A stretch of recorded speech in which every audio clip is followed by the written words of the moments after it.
বিয়ের একটা ব্লগও হয়নি। এখানে শোন কি করছে, মনের সুখে যাইছে তাই করে যাচ্ছে। রিসেপশনে সেমন কিছু ভিডিও আমি নিতে পারিনি, এই আর কি রয়েছে। তো ওদের ফুল মানে অ্যালবামটা দিলে যখন দেবে আর কি, তখন আমি ওদের যে বিয়ের ফটোগ্রাফার যে ভিডিওটা দেবে ওটা দেব। ওটার মধ্যে আমাদের সবাইকে তোমরা দেখতে পারবে যারা যারা আছি বিয়ে থেকে রিসেপশন অবধি। তো যাই হোক, এই ছিল দাদার বিয়ের ফুল সিরিজ।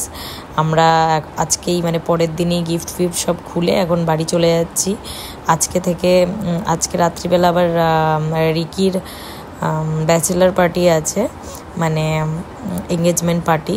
তো সেখানে যাব। এবার রিকির বিয়ের আবার শুরু হলো, তো আমরা থাকতেও পারলাম না, জাস্ট বিয়ের পরের দিনই আমরা বেরিয়ে গেলাম। ব্লগটা এখানেই শেষ করছি, দেখা হচ্ছে নেক্সট ব্লগে। Till then tata bye by.